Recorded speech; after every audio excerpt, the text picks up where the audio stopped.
Dhaka nursing college এটি একটি সরকারি নার্সিং প্রতিষ্ঠান।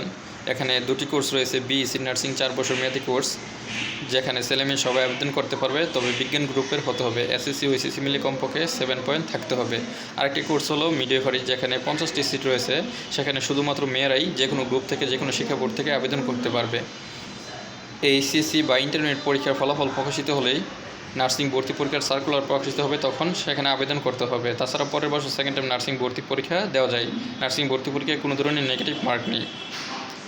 নার্সিং ভর্তি পরীক্ষায় বাংলা, ইংরেজি, সাধারণ গণিত, সাধারণ বিজ্ঞান প্রশ্ন থাকবে। তাছাড়া বিএসসিদের ক্ষেত্রে সাধারণ বিজ্ঞানের জায়গায় পদার্থবিজ্ঞান, রসায়ন বিজ্ঞান, জীববিজ্ঞান প্রশ্ন থাকবে। টোটাল 100 মার্কের একটি পরীক্ষা হবে, যেখানে পাস মার্ক 40, এমসিকিউ আকারের প্রশ্ন থাকবে। আর অপশন থাকবে 4টির মধ্যে যে কোনো একটি সঠিক উত্তর থাকবে। সঠিক উত্তর থাকলেই নাম্বার পাওয়া যাবে। আর তাছাড়া ভর্তি পরীক্ষার 100 মার্কের পাশাপাশি জিপিএতে 50 মার্ক থাকবে। এসএসসি ও এসএসসি জিপিএতে 50 মার্ক থাকবে। Total 150 mark. 150 মার্কের মধ্যে সিট অনুযায়ী যাদের স্কোর বেশি থাকবে তারাই সরকারিতে ভর্তি হওয়ার সুযোগ পাবে।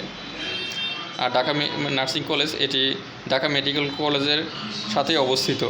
এটি একটি সরকারি প্রতিষ্ঠান। এখানে পড়াশোনা সম্পূর্ণ ফ্রি। তবে যেহেতু এটি একটি ভর্তির সময় আনুষঙ্গিক কিছু খরচ হতে পারে, একটি প্রতিষ্ঠানে এক এক রকম হয়ে থাকে। আর প্রত্যেক বছর একটু কম বেশি হয়ে থাকতে পারে। তবে তাই ভর্তির সময় কত টাকা ভর্তি ফি বা অন্যান্য আনুষঙ্গিক ফি কত টাকা জেনে নেবেন, বা আমাদের ইউটিউব চ্যানেল যে কোনো ভিডিওতে কমেন্ট বক্সে কমেন্ট করে প্রশ্ন করুন।